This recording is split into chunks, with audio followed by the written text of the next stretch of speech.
ये कहानी है 1938 कैरली नाम के एक आदमी की, हंगेरियन आर्मी में, और वो उस कंट्री का बेस्ट पिस्टल शूटर।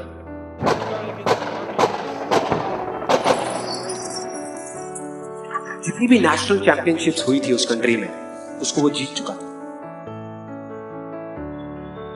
और सबको ऑलमोस्ट कंफर्म था कि 1940s में जो ओलंपिक्स होने वाले हैं उसमें गोल्ड मेडल कैरली को ही मिलेगा। और उसने सालों से ट्रेनिंग करी थी। उसका एक ही सपना था, एक ही फोकस था कि मुझे अपने इस हाथ को दुनिया का बेस्ट शूटिंग हैंड बनाना है, बेस्ट बनाना है, बेस्ट बनाना है। और वो कामयाब हो गया, उसने बना लिया बेस्ट शूटिंग हैंड। सिर्फ 2 साल का। 1938 में एक आर्मी का ट्रेनिंग कैंप चल रहा था,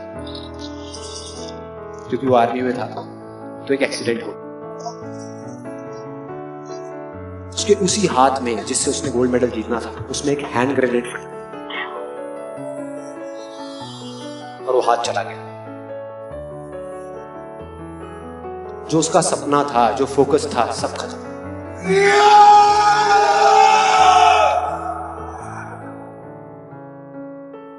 उसके पास 2 रास्ते थे। एक तो ये कि वो बाकी की पूरी जिंदगी रोता रहे और कहीं जा करके छुप जाए,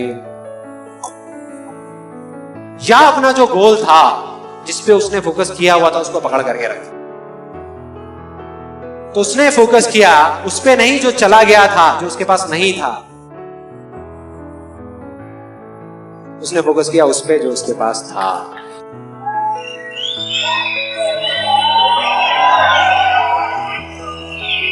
जो उसके पास था, और क्या था उसके पास में? एक लेफ्ट हैंड, एक ऐसा हाथ जिससे वो लिख तक नहीं सकता था। 1 महीने तक उसका हॉस्पिटल में इलाज चला इस हाथ के लिए, और सही 1 महीने बाद अपनी ट्रेनिंग शुरू कर दी इस हाथ।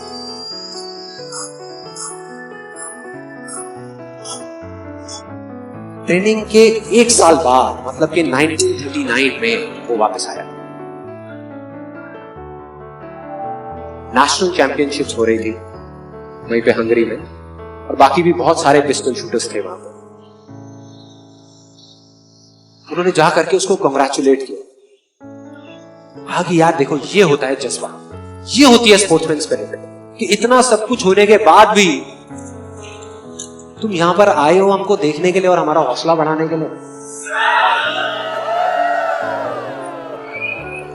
किसी को नहीं पता था कि वो 1 साल से अपनी ट्रेनिंग कर रहा था लेफ्ट हैंड की, और उसने जवाब दिया, मैं यहां पर तुम्हारा हौसला बढ़ाने नहीं आया, तुम्हारे साथ कॉम्पीट करने आया हूं, तुमसे लड़ने आया हूं, तैयार हो जाओ। और कंपटीशन हुआ। बाकी सब वहां पर जितने भी लोग थे वो कॉम्पीट कर रहे थे अपने बेस्ट हैंड से, ये कॉम्पीट कर रहा था अपने ओनली हैंड से। Only hand. कौन जीता? The man with the only hand, Kairali जीत गया। लेकिन वो यहां नहीं रुका। उसका गोल क्लियर था कि मुझे इस हाथ को, इस कंट्री का नहीं, इस पूरी दुनिया का बेस्ट शूटिंग हैंड बनाना है। उसने अपना सारा फोकस उठा करके डाला 1940 पे, जब ओलंपिक्स होने वाले थे। लेकिन 1940s के ओलंपिक्स कैंसिल हो गए, वर्ल्ड वॉर की वजह से।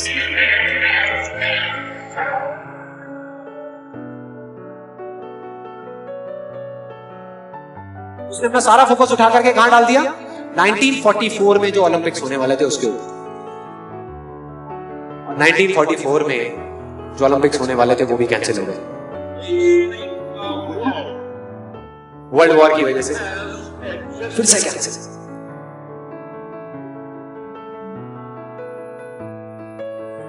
उसने अपना सारा फोकस उठा करके डाल दिया 1948 के ओलंपिक्स। 1938 में उसकी एज थी 28 साल, 1948 में उसकी एज हो चुकी थी 38 इयर्स।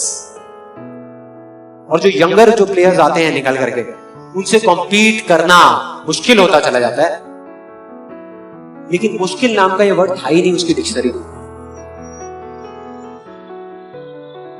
वो गया,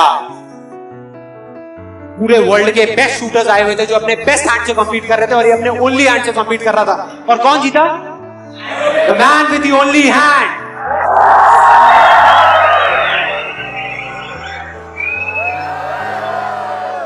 लेकिन वो तब भी नहीं रुका।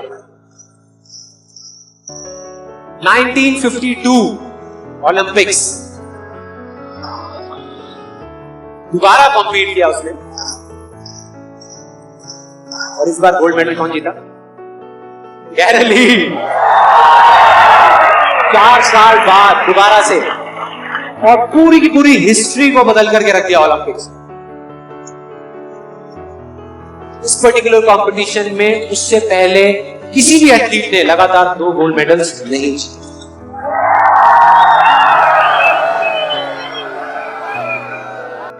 और किसी भी लूजर के पास चले जाओ, उसके पास लिस्ट होगी बहानों की कि मैं इस वजह से फेल हुआ अपनी लाइफ में, इस वजह से मैं कुछ नहीं कर पाया। बहुत लंबी लिस्ट है।